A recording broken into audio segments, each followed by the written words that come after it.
If you think one signature can't unleash a lifetime of karma, you might want to stick around.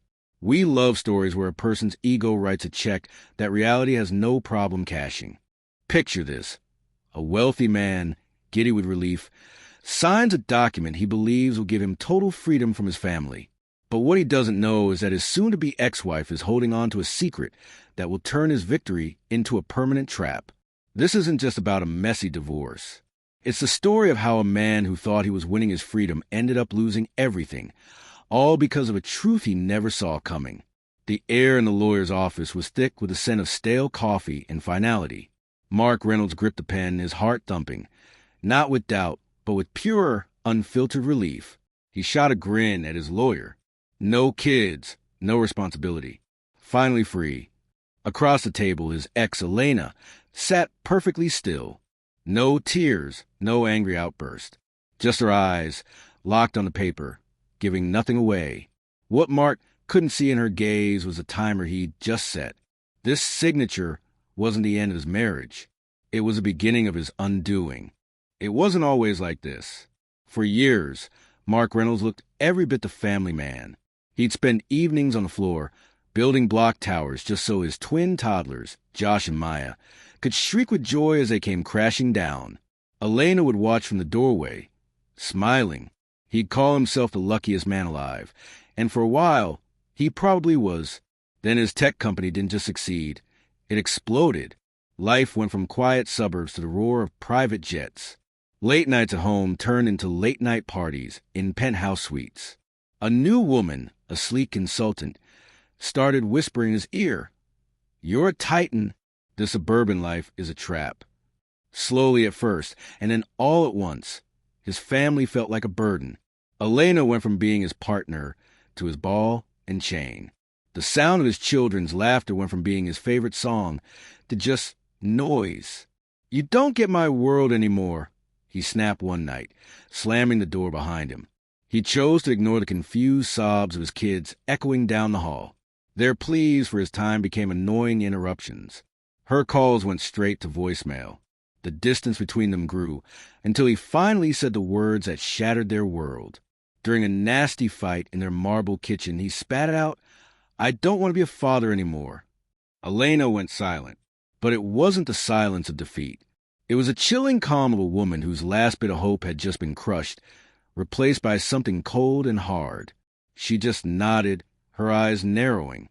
He thought she was surrendering. He had no idea she was just getting started. The divorce filings shocked their social circle. Everyone expected a war. Mark was a 9-figure titan of industry. Elena was a stay-at-home mom. The power imbalance was huge. Elena's parents begged her, "You have to fight. Don't let him just walk away." Her own lawyer warned her, even if a DNA test proves he isn't the biological father, a court may not let him off the hook, under the doctrine of equitable estoppel. Since he has acted as their father for years, a judge could rule that it's in the children's best interest for him to remain their legal father. But Elena was a pillar of calm. At the first mediation, Mark laid out his terms. He wanted a clean break, a one-time payout for her, and most importantly, he wanted to voluntarily relinquish all his parental rights. Mark leaned back, waiting for fireworks. Instead, Elena's lawyer spoke calmly. "Elena will consider these terms, but she has one condition. She wants a court-ordered paternity test for the children." Mark actually scoffed. "What is this? A delay tactic? They're my kids. It's on the birth certificate." Elena finally spoke, her voice steady. "Is it? Let's just make it official. Let the court order a test, and then you can sign whatever you want." Blinded by his own ego, Mark saw it as a desperate, last-ditch effort to get under his skin. He laughed. "Fine. You want to waste money on a test? Go for it. Order it. Then I'm signing those papers, and I'm gone." He agreed instantly, seeing it as the final hurdle on his path to freedom. He didn't know that Elena wasn't guessing.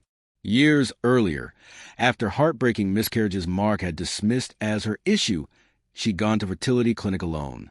He'd refused to be tested himself, sneering.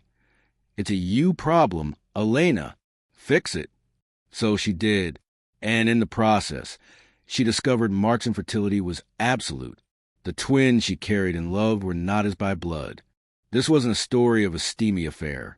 The truth was more clinical and, in a way, more heartbreaking. Years ago, desperate to start a family, Elena had made a lonely choice. She'd used an anonymous donor at a fertility clinic and went through IVF completely on her own. She handled the injections, the appointments, and the emotional roller coaster by herself while Mark was busy building his empire. He happily played the part of the proud dad when it served him, posing for magazine spreads that called him the family man CEO. He literally built his public brand on a family he was already starting to resent.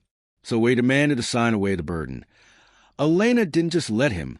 She helped him. Her agreement wasn't weakness. It was strategy. The truth wasn't a weapon to be thrown in a fit of rage. It was a scalpel meant to be used with precision for maximum impact.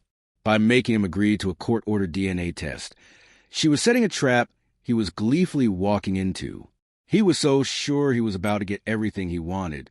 As he left the lawyer's office, laughing on the phone with his new girlfriend about how easy it was, Elena turned to her lawyer, her voice flat. He agreed to the test. Now we let the results speak for themselves. Her revenge wouldn't be loud or messy. It would be silent, legal, and absolute. Weeks later, Mark strolled into the courtroom oozing the confidence of a man who had never lost. His suit was perfect. His smirk was in place. This was just a formality. Elena sat across from him, quiet and composed. The judge, a stern-faced woman, called the session to order. We are here regarding the dissolution of the marriage of Mark and Elena Reynolds. We have the results of the court-ordered DNA test, which was agreed upon by both parties. She unsealed a white envelope. The silence in the room was deafening. Mark's smirk started to feel a little tight. He glanced at Elena, but she just stared straight ahead. The judge cleared her throat. Her voice was flat, which only made the words hit harder. Regarding the paternity of the minor children, Josh Reynolds and Maya Reynolds, the results indicate there's a 0% probability that Mark Reynolds is the biological father. All the air left the room. Mark's face turned ghost white. He jumped to his feet. What? That's impossible. That's a lie. I raised them. The judge looked at him over her glasses, completely unfazed. Biologically, Mr. Reynolds, they are not. However, she paused, letting the word hang in the air. You have acted as their father their entire lives. You are their father in every way that matters to them. This court will not allow you to simply abandon them now. Your petition to terminate parental rights is denied. With a bang of her gavel, she sealed his fate. Under the principle of equitable estoppel, and in the best interest of the children, your rights and responsibilities remain. You are, and will continue to be, their legal father. It was a public execution. He hadn't won his freedom. The law, armed with a truth he never saw coming, had just chained him to the very life he tried to escape. He was checkmated.